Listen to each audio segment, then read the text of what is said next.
예수 그리스도 이름으로 하나님 말씀 함께 나누는 시간 갖도록 하겠습니다.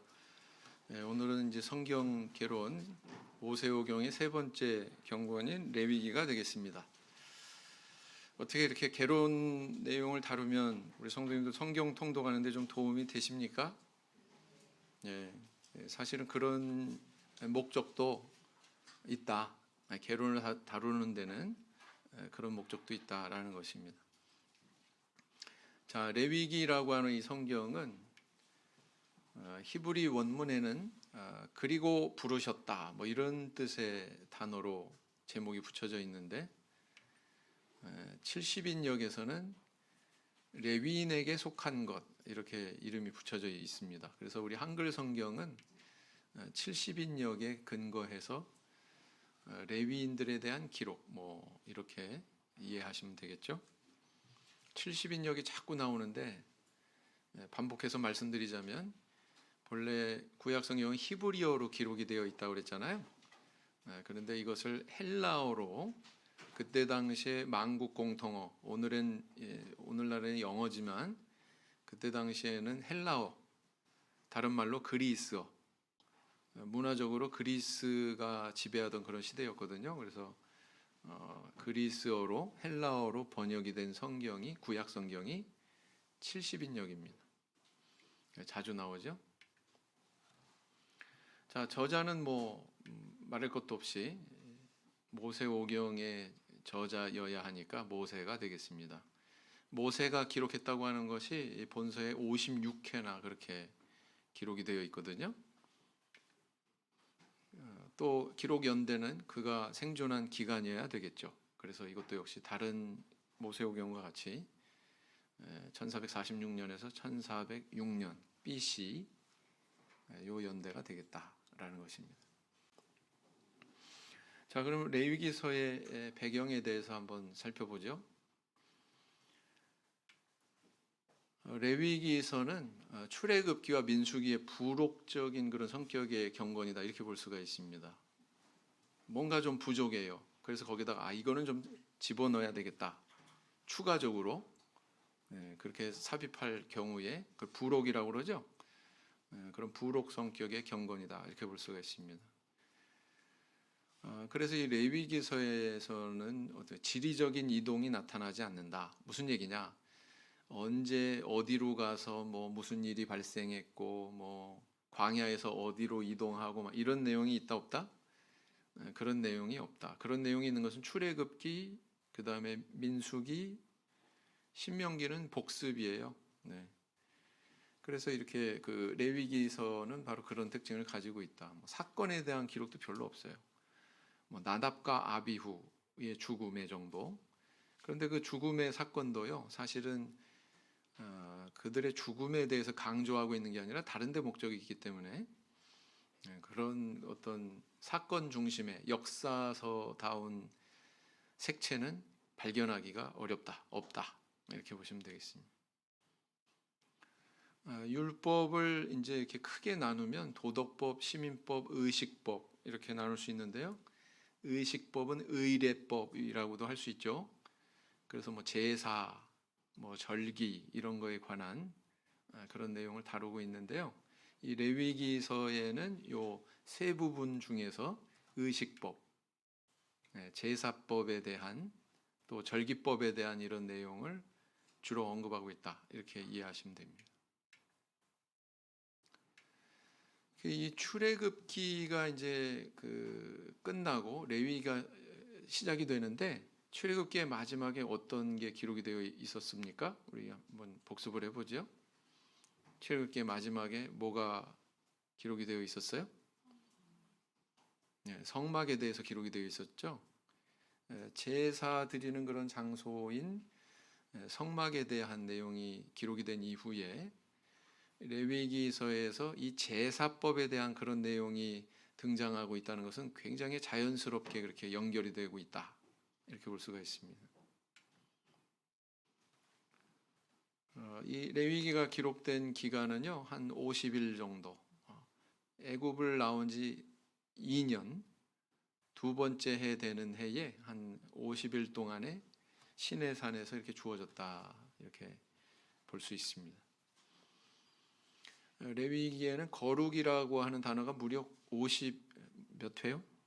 잘 안 보여. 90여 회가 나타나 있습니다. 90여 회. 이 자주 나타나는 그런 단어나 아니면 반복구나 이런 게 저는 굉장히 중요하다고 이렇게 말씀을 드렸잖아요.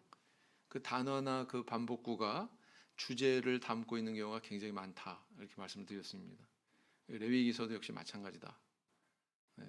거룩이라고 하는 이것이 바로 주제다 이렇게 볼 수가 있습니다. 그래서 육체적인 어떤 그런 성결에 대해서도 기록하고 있고 영적인 성결의 영역에까지 다루어지고 있다. 이거는 제사법하고 아주 긴밀하죠. 영적인 성결에 대해서는.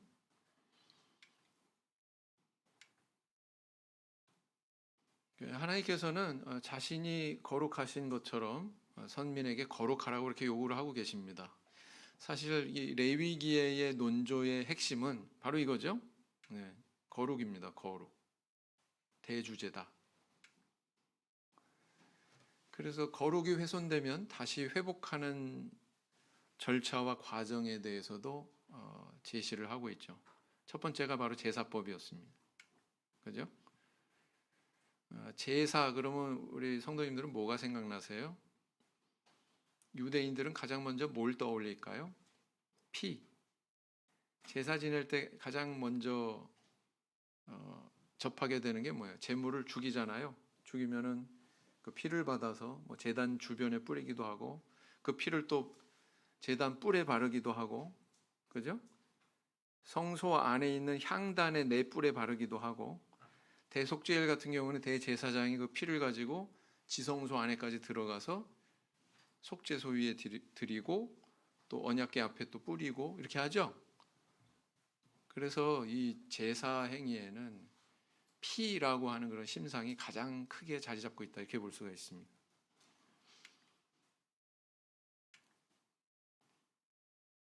자, 그리고 이제 이런 제사 제도를 통해서 우리들이 알 수 있는 게 뭐냐면은 대속의 개념이 여기에 흐르고 있다는 거예요. 대속의 개념.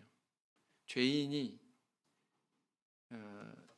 제물을 통해서, 제물의 죽음을 통해서 자기는 사는 거죠. 내 대신 이 제물이 죄값을 치르는 이런 원리에 대해서 이 제사법에 유유히 다 그 모든 제사법 안에 그런 의식이 다 흐르고 있거든요. 자, 그래서 이것은 유대인들이 이런 대속의 원리를 일찌감치 접하고 있었고, 그렇게 접했다면 예수 그리스도의 십자가의 제사가 바로 그런 대속의 죽음이었다라는 걸 참 잘 받아들일 것 같은데, 언뜻 생각하면 그렇잖아요. 레위기서에 익숙할 거 아닙니까 이 사람들이. 그래서 잘 받아들일 것 같은데 오히려 잘 안 받아들였죠. 우리한테는 이 동물의 속죄 제사가 있어. 그러니까 저 십자가 제사 따위는 우리한테 필요 없어. 이러지 않았습니까? 이게 유대인들의 태도죠. 참 그게 이상하고도 좀 안타까운 사실이죠. 그렇습니다. 그래서 이제 이런 레위기서에 나타나는 이런 제사를 통한 그런 대속의 원리, 대속의 제사 이런 것들은 사실은 다 하나부터 열까지 그리스도의 십자가 제사를 예표하고 있다라는 것입니다. 그래서 이런 것들을 우리가 먼저 알고 레위기서의 내용을 접해야 되고요. 레위기는 크게 두 토막으로 나눌 수 있다. 두 부분으로 나눠지는데 첫 번째 토막은 피의 제사를 통한 거룩 유지 그리고 회복에 관한 그런 규례에 대해서 1장부터 17장까지 기록을 하고 있습니다. 두 번째는 선민으로서 성결을 유지하는 규례. 여기서 성결이라고 표현했는데요. 어떻게 보면 같은 개념의 단어죠. 그죠? 근데 여기에는 뭐가 감추어져 있냐면 일상생활 속에서의 성결. 일상생활 속에서의 그런 의미를 담고 있다. 이렇게 볼 수가 있습니다.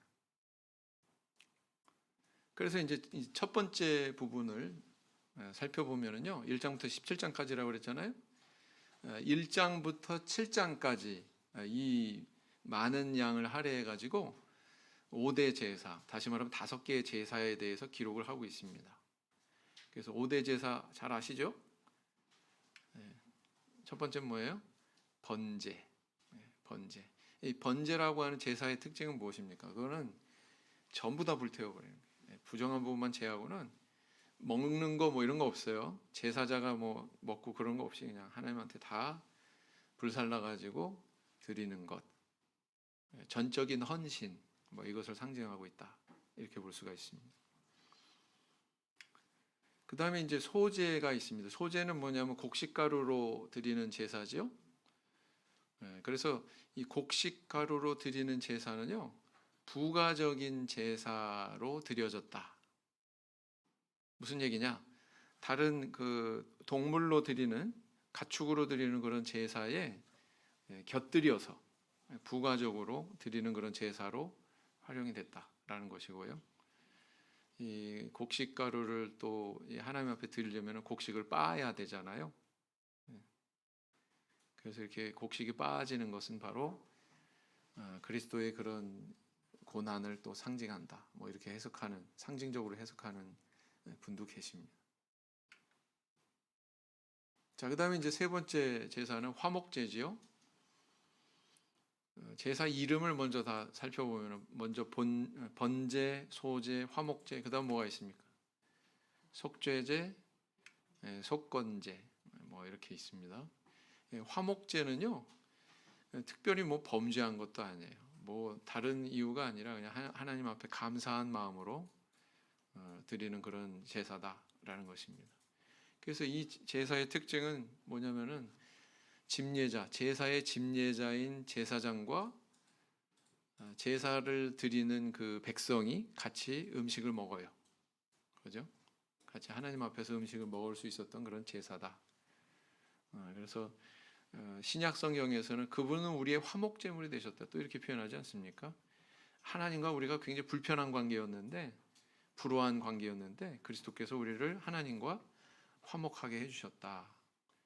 그런 역할을 한 그리스도를 상징하고 있다. 그런 제사다.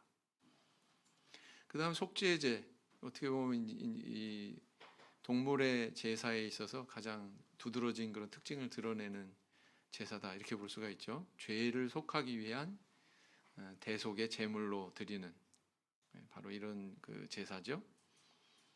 바로 이것은 우리의 죄를 짊어지신 그리스도의 십자가 제사를 상징하고 있다.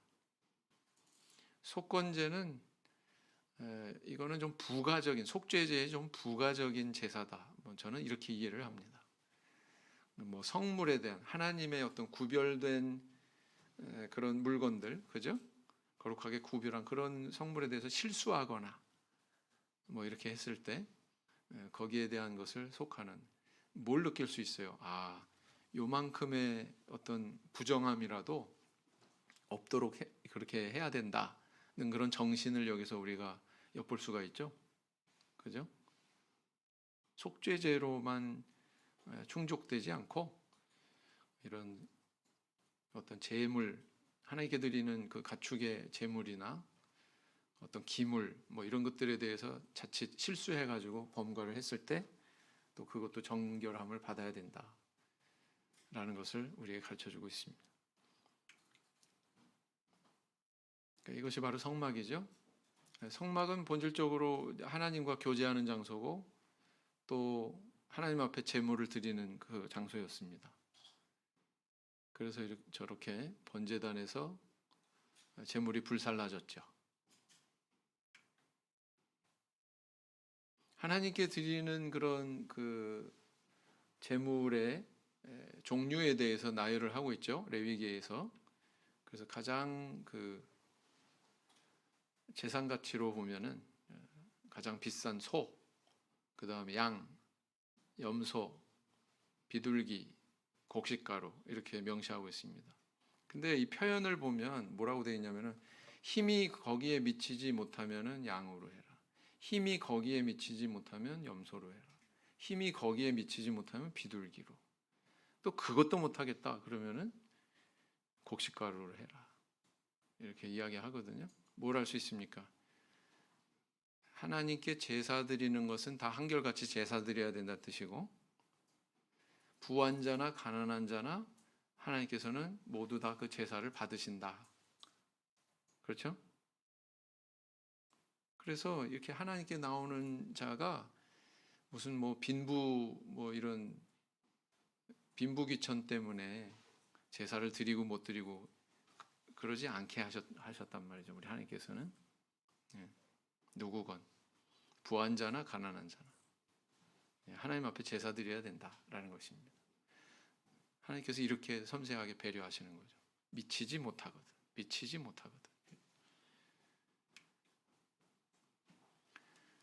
자, 이건 이제 참고 사항인데요. 오늘날에도 이렇게 제사 지내는 사람들이 있습니다. 이스라엘에 가면 소수 부족 사마리아인들이 있습니다. 제가 이걸 작성할 때는 700명이라고 했는데요. 최근에 영상을 보니까 600명이래요. 좀 줄었네요. 한 600명 정도 소수 부족인 사마리아인들이 지금 남아 있습니다. 이 사람들이 6월절 지키는 그런 풍습이 있어요. 그래서 이 6월절에는 저렇게 하얀색 옷을 입고 이 사마리아인들이 다 한 자리에 모여가지고 이렇게 양을 잡습니다. 도축을 합니다. 빨리 넘겨야지. 이거는 끔찍하니까. 이것도 끔찍한가요? 이거는 좀 아니죠. 맛있어 보이죠? 네. 그래서 이제 이렇게 그 그릴에다가 구워가지고 이제 고기를 먹습니다. 뭐 이것만 먹는 게 아니고요. 잠깐 영상을 통해서 한번 살펴보겠습니다. 예루살렘에서 북쪽으로 올라가게 되면은 이 사마리아 지역이 있는데 바로 이 세겜의 그린심산에서 사마리아인들이 지금까지도 유월절을 양을 잡으면서 전통을 오늘 보시게 됩니다. 이 그린심산으로 이렇게 몰려오고 이 사마리아인의 대제사장입니다. 대제사장, 사마리아인을 대표하는 대제사장이 지금 흰 옷을 입은 사람들이 사마리아인들이고요. 자, 오늘의 이제 어린 양들입니다. 그렇군요. 여기 또 어린 양이어야 된대요. 1년 된. 그래서 성경에 나와 있는 말씀 그대로 가족 대로 잡기 때문에 이날 한 4, 50마리가 잡혀나갑니다. 그렇군요. 어쩌면 예수님께서 우리를 위해 그렇죠. 대신 돌아가신 그 예표이기도 한데 바로 이제 이 원로들 대제사장을 위시해서 이 제사장들이 이제 양을 잡기 전에 또 예식을 합니다. 그리고 이 광장에는 흰 옷을 입은 이 많은 그 사마리아인들이 이제 아마 1년 중에 가장 큰 그 이들의 종교적 절기죠. 아까 사마리아 달력으로라고 하셨는데 그 유대인들이 지키는 유월절과 사마리아인들이 좀 더 지키는 달라요. 다르군요. 그러니까 유대인들보다 보통 한 달 후에 이렇게 있고요. 또 유년이 끼게 되면 이제 거의 같은 시기에 이루어지기도 하고.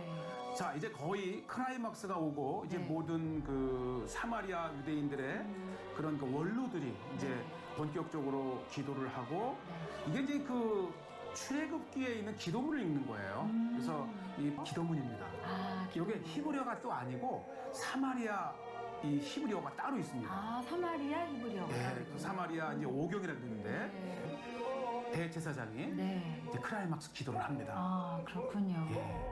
이 기도문을 읽고 막 아우성을 치면서 이 사마리아인의 어린 아이들까지 자연스럽게 보는 걸 보면 저들에게는 최고의 이제 그 행사고 우리에게는 아주 끔찍하지만 세상인들에게는 그 보혈의 피의 의미가 어떤 그렇죠. 것인지 보혈, 피입니다. 그래서 이분들이 보면 이 피를 자기 옷에 막 묻혀요. 이 피로 인해서 우리가 살아났다. 이 장작의 위에 내장이라든지 이 성경대로 태우라고 하는 것들은 다 태우는 거예요.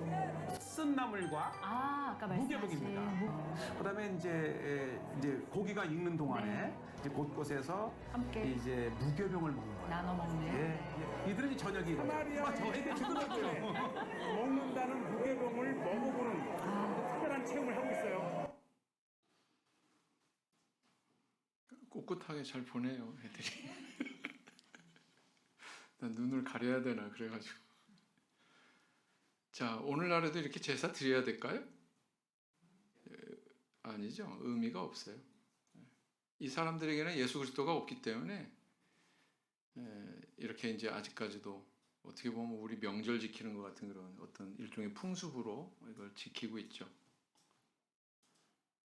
아까 이제 잠깐 영상에서 이제 보면은 이 사람들이 피를 갖다가 자기 옷에도 막 이렇게 묻힌다 그러잖아요.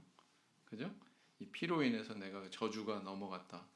명확하게 6월절이 예수 그리스도의 십자가 제사와 어떤 관계가 있는지를 우리에게 잘 가르쳐 주는 그런 요소죠. 네. 우리는 피를 옷에 바르는 게 아니라 오늘날은 어떻게 이해합니까? 세례 받으면 예수 그리스도의 피에 우리의 죄를 씻는다. 그러니까요, 이게 구약의 이런 내용들을 가만히 들여다보면 볼수록 우리가 가지고 있는 이런 교리들이 너무나도 소중하게 발견이 되죠. 그죠? 오늘날 이거 할 필요 없다. 왜 그렇습니까? 신약에서는 이거 전환시켜 주세요. 신약에서는 다른 재물을 언급하고 있기 때문에 그렇습니다. 그죠? 읽어보겠습니다. 시작.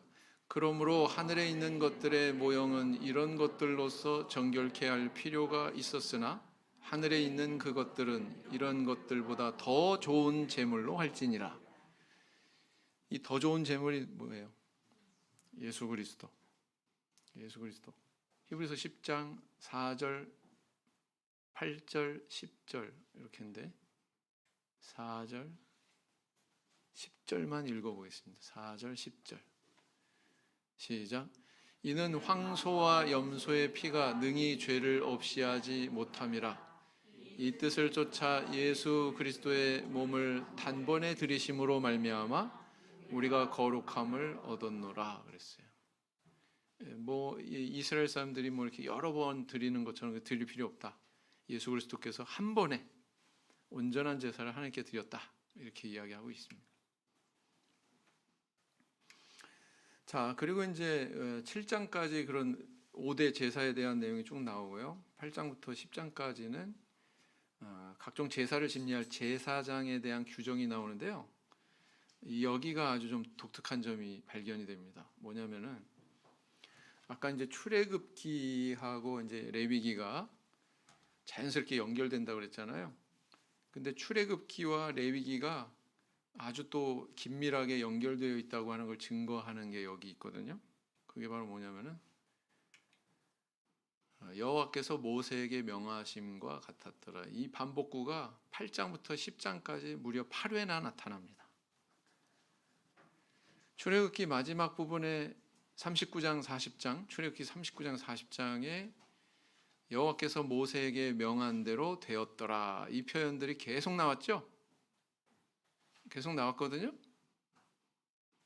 근데요, 그게 레위기에도 연장되고 있다. 아, 이게 성격이 같구나. 그리고 또 한 가지, 제사장에 대한 그런 임명식을 할 때에 대한 명령이 출애굽기 29장에 있어요. 근데 출애굽기 안에서는 하나님께서 명령하신 대로 제사장을 이렇게 임명하였더라 이런 내용이 없어요. 그 임명하였더라라는 내용이 어디 나오냐면 레위기에 나와요. 레위기에. 출애굽기에서 하나님이 명령하신 걸 레위기에서 실현하고 있는 것을 보게 되죠. 자, 그런데 여기서 또 주목이 되는 게 뭐냐면 아론의 아들 나답과 아비후가 죽임을 당하는 그런 사건이, 불미스러운 사건이 벌어지는데 이것도 어떤 관점에서 비춰지냐면 뭐 여호와께서 모세에게 명하신 것 같았더라 그러다가 10장에 가가지고 여호와께서 명하시지 않은 다른 불로 제사를 드리다가 이렇게 됐다, 이렇게 기록을 하고 있거든요. 그러니까 이런 일을 당한 것은 뭐가 기준점이냐면 명령하신 대로 했냐 안 했냐, 거기에 대해서 지금 그 다루면서 나답과 아비후의 죽음을 다루는 거예요. 그러니까 요것만 똑 떼가지고 보면 오리무중이죠. 어휴, 너무 무섭다. 뭐 불 하나 좀 다른 걸로 했다고. 그게 아니죠. 앞에서 쭉 나오는 내용하고 연관지어가지고 보셔야 된다. 그래서 출애굽기 20장에 그 하나님께서 명령하신 내용이 레위기 8장에서 10장까지에 이르러서 비로소 실현이 되고 있다. 제사장을 그대로 명령하신 대로 세우는 그런 과정을 밟고 있다라는 겁니다. 그래서 굉장히 강하게 이렇게 결합이 되어 있는 거죠. 출애굽기하고 레위기가. 읽어보겠습니다. 시작. 모세가 또 아론의 아들들을 데려다가 그들에게 속옷을 입히고 띠를 띠우며 관을 씌웠으니 여호와께서 모세에게 명하심과 같았더라. 그죠? 다른 색깔로 제가 이렇게 칠해놨는데 또 레위기 8장 17절에도 시작. 그 수송아지 곧 그 가죽과 고기와 똥은 진 밖에 불살랐으니 여호와께서 모세에게 명하심과 같았더라. 또 이렇게 나와요. 여기는 다 읽겠습니다. 그냥 밑에 부분만 보면은 여호와께서 모세에게 명하신과 같았더라. 또 나오죠? 또 8장 29절에서도 아직 한 장이에요. 8장이에요. 8장. 8장 안에서만 계속 이렇게 나오고 있는 거예요.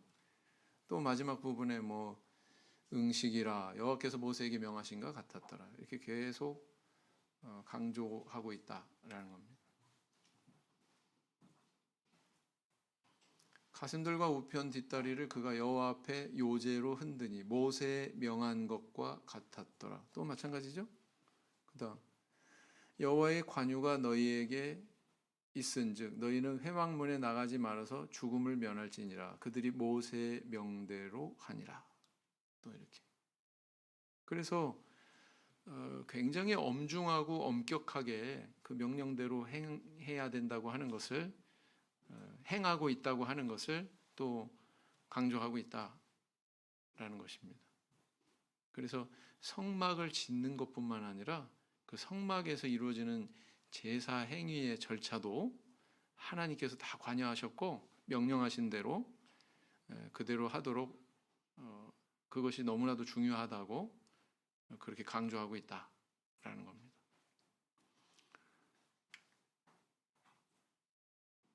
그래서 나답과 아비후의 죽음은 그 명령대로 하지 않은 것에 대한 불이 문제가 아니에요. 초점이 불에 있는 게 아니에요.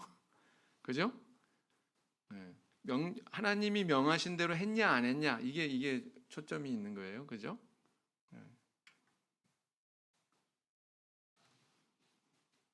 읽어보겠습니다. 시작.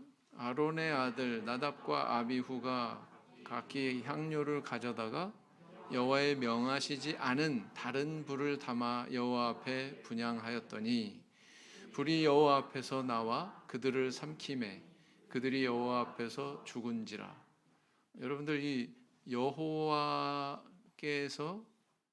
명하신 불은 뭘까요? 야, 너 저 불 피워라. 하나님께서 이렇게 명령하셔서 피운 불인가요? 뭘까요? 네? 여호와의 불. 어디서 기원한 걸까요? 아마도 하나님 명령대로 이제 이 성막을 다 완성하고 그 다음에 그 제단에 제물을 갖다가 올려놨을 때 갑자기 하늘에서 그냥 불이 내려가지고 제단을 다 살랐죠, 그죠? 그때 그 불로 여겨집니다. 네, 그때 그 불로 여겨져.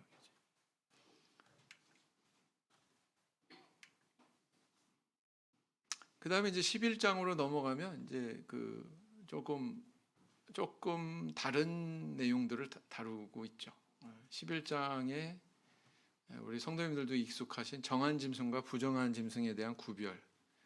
그래서 뭐 쪽발이어야 되고 뭐 되새김질해야 되고 뭐 쪽발이지만 되새김질 안 하면 안 되고 되새김질 하더라도 뭐 쪽발이 아니면 안 되고 뭐 그런 기준들이 쭉 있고 물고기도 뭐 비늘이 있는 것, 비늘이 없는 건 안 되고 부정하고 뭐 이런 것들 있지 않습니까?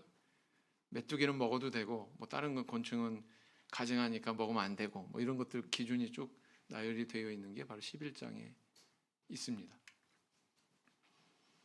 그 다음 12장에는 아이를 출산한 여인에 대한 규례. 유대인들은요 낳은 지 8일 만에 그 할례를 줬잖아요. 출산할 때는 이제 그 피를 접촉하기 때문에 어머니의 피를 접촉하니까 피를 접촉하면은 7일 동안 부정하다 이렇게 여겼죠. 그래가지고 그 7일을 넘긴 그 다음 날이 8일이잖아요, 그죠? 그래서 그 8일째 되는 날 할례를 줬다라는 것입니다. 그다음 피부병이 발생할 경우에 규례. 그리고 환자가 정결케 되는 날에 규례. 뭐 정결케 되면 뭐 제사장한테 가서 뭘 드리고 어쩌고 저쩌고 막 쭉 기록이 되어 있습니다. 야, 이런 것까지 기록이 되어 있구나. 유출병이 발생할 경우에 규례. 뭐 대속죄일에 행할 아론의 규례. 피에 대한 금지 규례 이런 것들이 쭉 나와 있습니다. 그래서 뭔가 절차, 금해야 되는 그런 것들, 뭐 이런 것들에 대해서 굉장히 철저하게 이렇게 다루고 있죠. 이런 거 보시면 성도님들 어떠세요? 숨 막히죠? 예? 이렇게 하라고 그러면 아마 굉장히 힘드실 거예요. 그죠? 근데 저는 다 하실 것 같아요. 코로나가 와서 뭐 마스크 써라, 뭐 이렇게 해라, 뭐 손 씻어라, 뭐 온도 체크해라, 뭐 다 하시잖아요, 다. 예? 살아야 되니까. 그렇지 않습니까? 다 하실 거예요, 아마. 도대체 이런 걸 왜 이렇게 해놓으셨나? 여러분들 참 그 놀라운 사실은요, 유대인들은요, 현대적인 위생관념이 없던 뭐 중세 시대 이런 때에도 굉장히 그 현대적인 위생의 생활을 했어요. 위생관념의 생활을 했습니다. 그 비결이 뭐냐면 바로 이 레위기에 있는 이런 서술 때문에 그렇습니다. 패스트가 한창 창궐했을 때 유대인들이 많이 오해받아 가지고 죽임을 당했습니다. 가만 보니까요, 유대인들만 패스트에 안 걸려. 왜냐하면 이 사람들은 잘 씻거든요. 왜냐면 그게 성경에서 명한 거기 때문에 다 그렇게 행하거든요. 그러다 보니까 쟤네들만 왜 안 걸리지? 혹시 쟤네들이 유포시킨 거 아니야? 이 몹쓸 병을? 그래가지고 막 뭐 마녀 사냥하듯이 몰아가지고 막 죽임당하기도 하고 그랬대요. 그렇습니다. 그 다음에 이제 두 번째 토막에는 선민으로서의 선교를 유지하는 규례라고 그랬는데 여기 생략된 게 있다고 그랬죠. 일상생활에서, 일상 속에서. 그래서 18장부터 20장까지는 뭐 일상생활에서 여러 가지 선결 유지하는 법. 그다음 21장부터 22장까지는 제사장 일상 업무 수행 중에서의 정결법 뭐 이런 것들 기록하고 있고요. 23장부터 25장까지는 각종 절기를 준수하는 법 뭐 이런 것들을 서술하고 있습니다. 그래서요, 이런 전체적인 내용을 관망해 봤을 때 하나님께서는 우리에게 전인적인 그런 선교를 요구하시는구나. 그죠? 근데 그게 정당하다고 생각이 돼요. 왜 그렇습니까? 이렇게 이야기할 수가 있겠죠. 만약에 어떤 사람이 목욕을 했어요. 몸을 깨끗이 하겠다고 목욕을 다 했는데 1년 내내 입고 다녔던 그 때 묻은 옷을 다시 입는다면 어떻겠습니까? 목욕하는 게 소용이 있을까요? 없을까요? 별로 의미가 없죠. 그러니까 마땅히 목욕을 한 사람은 뭐 속옷도 새로운 걸로 갈아입고 가능하면 뭐 땀 냄새 배지 않고 먼지 안 묻은 그런 옷을 입는 것이 상식적인 것처럼 그렇잖아요. 우리의 일상 속에서, 그죠? 여러 가지 환경 속에서 경계하고 조심해서 우리가 오염되지 않도록 그렇게 분별하고 노력하는 것, 이것이 우리에게 필요한 거잖아요. 그죠? 우리가 살아가는 이 시대에는 부정한 것들이 분명히 있습니다. 세상에서의 어떤 그런 세속적인 사상을 담고 있는 그런 것들, 세속적인 사상이죠. 뿐만 아니라 뭐 아주 저급한 어떤 그런 쾌락을 추구하는 그런 가치관들, 뭐 이런 것들, 뭐 그런 것들을 분별을 해야 되죠. 우리는 그렇죠? 그래서 그런 것들을 우리에게 포괄적으로 가르쳐주고 있다 이렇게 볼 수가 있습니다. 그래서요, 성도는요, 성과 속에 대한 구분의 능력이 있어야 돼요. 하나님께서는 우리에게 모든 시대에 새로운 어떤 문화가 이렇게 전개가 됐을 때에 거기에 대해서 일일이 다 지침을 주고 계시지 않습니다. 네. 담배 피워도 돼요? 피우면 안 돼요? 여기에 대한 지침은 성경에 없잖아요. 그렇죠? 그러나 우리는 판단할 수 있습니다. 아, 이거는 신앙인의 정신으로 볼 때 이것은 부정한 거야. 아, 이것이 깨끗한 거야. 이렇게 분별할 수 있지 않습니까? 그런 것들을 해나가야 된다는 거예요. 네. 이런 사상은 좀 잘못됐어. 이런 가치관은 좀 문제가 있어. 뭐 이런 것들을 우리가 분별하면서 그렇게 살아가야 된다는 거죠. 어렸을 때는 그런 거 잘 몰라요. 어렸을 때는. 그죠? 막 뭐 흙도 먹잖아요. 땅바닥 뒹굴면서 막 땅에 떨어진 것도 막 더러운 줄 모르고 막 입에 갖다 대고. 어렸을 때는. 근데 성장하면 그렇지 않지 않습니까? 그런 것처럼 분별이 이루어져야 된다. 이 코셔라고 하는 이 규율이 있는데요. 이스라엘 사람들에게 뭐 이슬람 문화권에서는 할랄 이렇게 또 이야기하는 그런 문화가 있듯이 이스라엘 사람들에게 코셔가 있습니다. 코셔라고 하는 것은 율법에 의해서 이것은 정한 거, 이건 부정한 거, 음식을 다 이렇게 나눈 거예요. 그래서 정한 음식만 취하는데 식당에도 이렇게 코셔 표시가 있습니다. 이스라엘 사람들이요, 코셔 때문인지 모르겠는데 음식이 굉장히 정갈합니다. 성지순례 가면 요르단하고 이스라엘을 왔다 갔다 하는데요. 어쩜 똑같은 재료로 이렇게 다른 음식을 만들어내지? 쉽게 그런 생각이 들 정도로 굉장히 정갈하게 만들어내요. 야, 그래서 이게 육신적인 차원에서도 이게 뭐 의미가 있나 보다.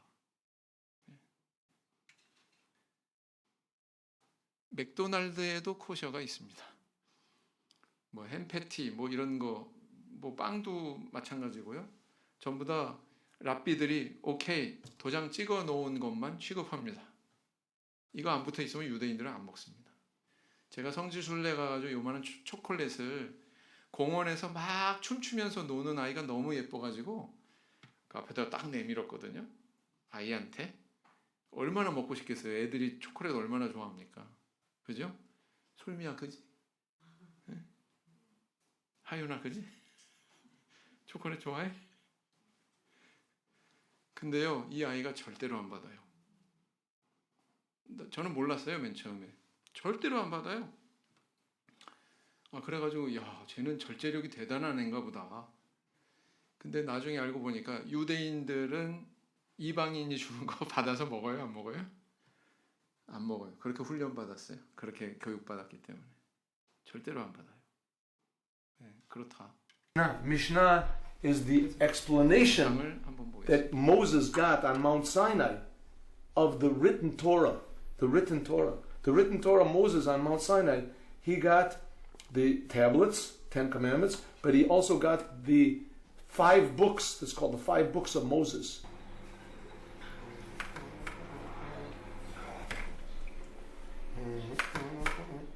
Before we eat bread, we wash our hands. How do you wash your hands? You fill up this.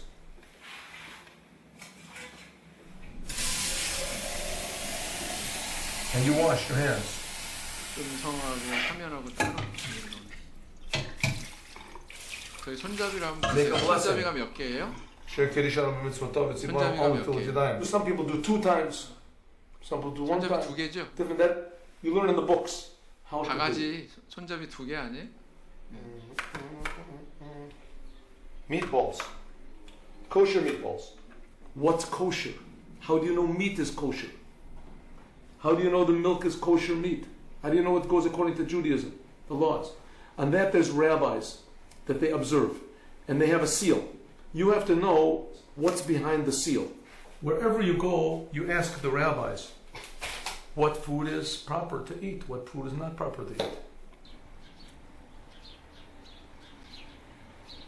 저 사람이 이제 그 율법에 코셔에 적힌 대해서 음식만 설명을 먹는 해주는데 정통 유대인들. 그들은 옷 입는 것도 먹는 것도 모두 율법에 따른 것들이었습니다. 지금도 저러고 있어요. 유대인들이. 저게 이제 레위기에 있는 이런 규례들이 다 반영이 된 그런 행동들이거든요. 모세오경을 해석한 그런 이제 주석서라고 할 수 있는 게 미슈나고 뭐 탈무드의 근간이 되는 그런 그 문서입니다. 또 미슈나를 또 해석한 또 문서가 또 게마라고 복잡하죠. 아무튼 이 율법을 설명하는데 이거를 뭐 먹어야 되나 말아야 되나 여기에 대해서 꼬치꼬치 다 명시한 게 이 안에 내용이 기록이 되어 있다. 그 내용이 기록이 되어 있다라는 겁니다.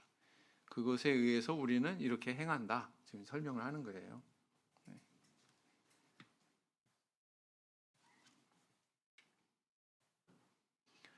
그 다음에 이제 26장부터 27장까지는 이제 조금 그 색깔이 좀 다른 내용이 나와 있는데 여기는 뭐냐면은 이제 이러한 지금까지 나열한 이런 여러 규례에 대해서 너희들이 순종하면 하나님께서 이렇게 복 주시지만 불순종하면 이렇게 저주받을 수 있다. 그걸 경고하고 있습니다.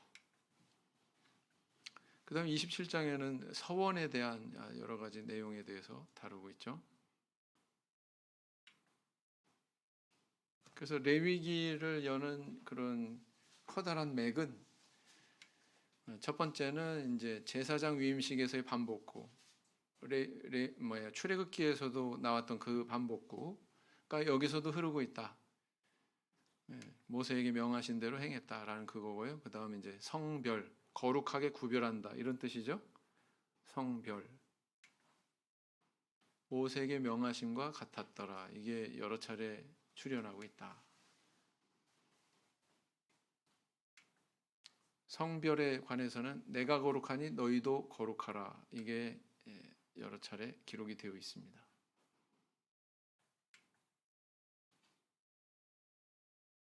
읽어보겠습니다. 시작. 나는 너희의 하나님이 되려고 너희를 애굽 땅에서 인도하여 낸 여호와라. 내가 거룩하니 너희도 거룩할지어다. 2절. 너는 이스라엘 자손의 온 회중에게 고하여 이르라. 너희는 거룩하라. 나 여호와 너희 하나님이 거룩함이니라. 이렇게 이야기하고 있다라는 것입니다. 그래서요, 우리 성도님들은 그 시대가 바뀐다고 할지라도 신앙의 정신에 의해서 그 시대의 오물을 부정한 것들을 분별할 수 있는 능력을 갖춰야 됩니다. 성경에 그런 거 없잖아요. 이렇게 반문하기 전에 신앙의 정신으로는 어떻게 해야 되나? 여기에 대한 답을 자기 스스로 구할 수 있어야 된다라는 것입니다. 자, 레위기서의 교훈 5대 제사, 이것은 그리스도의 십자가 제사를 예표한다. 그 십자가 제사의 여러 가지 특징에 대해서 예표하고 있다. 이렇게 볼 수가 있습니다. 신약 성경 분명히 그렇게 이해하고 있죠. 이렇게 기록하고 있습니다. 읽어보겠습니다. 시작. 이튿날 요한이 예수께서 자기에게 나오심을 보고 가로되 보라 세상 죄를 지고 가는 하나님의 어린 양이로다. 하나님의 어린 양이로다. 이 어린 양 그러면 그냥 매하고 우는 귀여운 양 그게 아니에요. 그런 개념의 어린 양이 아니에요. 왜냐하면 앞에 뭐가 붙었냐면 세상 죄를 지고 가는. 무슨 의미입니까? 제물로서의 양을 얘기하고 있는 거예요. 그죠? 다른 어느 누구도 예수님에 대해서 그 정체를 알아보지 못하는 그 순간에 그분이 앞으로 어떤 길을 갈 거다. 제물로서 저 생애를 살아갈 거다. 생애를 마칠 거다라는 것을 미리 읽은 인물이 바로 누구예요? 세례 요한이죠. 아주 독특한 구절이에요, 이게. 그래서 고린도서 5장 7절 시작. 너희는 누룩 없는 자인데 새 덩어리가 되기 위하여 묵은 누룩을 내어버리라. 우리의 유월절 양 곧 그리스도께서 희생이 되셨느니라. 예수님을 뭘로 표현하고 있어요? 유월절 양. 또 읽어보겠습니다. 시작. 그리스도께서 너희를 사랑하신 것 같이 너희도 사랑 가운데서 행하라. 그는 우리를 위하여 자신을 버리사 향기로운 제물과 생축으로 하나님께 드리셨느니라. 저는 우리 죄를 위한 화목 제물이니 우리만 위할 뿐 아니요 온 세상의 죄를 위하심이라 그랬습니다. 그리고 두 번째 교훈 뭐예요? 대제사장은 하늘 성소의 대제사장이신 그리스도를 예표한다. 구약 시대의 제사장이라고 하는, 특히 대제사장이라고 하는 직책은 예수 그리스도에 대한 상징이다라는 겁니다. 읽어보겠습니다. 시작. 그러므로 함께 하늘의 부르심을 입은 거룩한 형제들아, 우리의 믿는 도리의 사도시며 대제사장이신 예수를 깊이 생각하라. 예수님을 뭐라고 표현하고 있어요? 대제사장. 4장 14절 시작. 그러므로 우리에게 큰 대제사장이 있으니 승천하신 자 곧 하나님 아들 예수시라. 우리가 믿는 도리를 굳게 잡을지어다 그랬죠. 그래서 예수님이 제물도 되시고 대제사장도 되시고 그렇습니다. 시간이 많이 돼서 지나갈게요. 또 하나님이 거룩하신 것처럼 선민도 거룩해야 된다. 이거 교훈하고 있고요.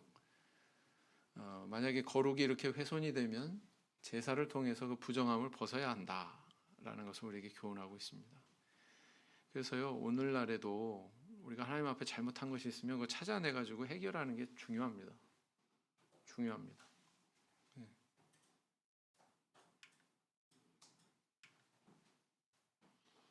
일곱 개의 절기에 대해서 또 기록을 하고 있는데요. 이것은 그리스도께서 우리에게 주신 구원 사역에 대한 여러 가지를 예표하고 있다 이렇게 볼 수가 있습니다. 참 흥미로운 사실은요, 구속사의 굵직한 사건들이 이 절기와 매칭이 돼 있어요. 연관이 돼 있어요. 자, 예수님 십자가 달리실 때 어떤 절기에 6월절에. 자, 인류 최초로 성령이 인간에게 임할 때 어떤 절기에? 오순절. 그죠? 근데 그 절기의 의미와도 이 구원의 사역과 하나님께서 이루신 구원의 사역과 아주 긴밀한 관계가 있단 말이에요. 그죠? 그래서 6월절, 오순절 이 두 절기에 아주 중요한 구속사의 사건들이 일어났다. 그 다음에 또 주목해 볼 절기는 뭐냐면은 여러 가지 절기가 있지만 그 중에서도 초막절이죠. 6월절, 오순절, 초막절 이것을 유대인들이 가장 중요하게 여기는 세 개의 절기다. 7개의 절기가 있지만 그 중에서도 특별히 세 절기를 중요하게 생각한다. 그 중요한 절기 중에서 마지막에 이제 초막절인데요. 초막절은 뭐냐면은 그들이 이제 광야에서 이렇게 생활했었잖아요. 장막을 치고 텐트를 치고 말하자면 그런 것처럼 그것을 기념하기 위해서 저런 절기를 지키는 거죠. 고린도후서 5장 4절 읽겠습니다. 시작. 이 장막에 있는 우리가 짐진 것 같이 탄식하는 것은 벗고자 함이 아니요 오직 덧입고자 함이니 죽을 것이 생명에게 삼킨 바 되게 하려 함이라.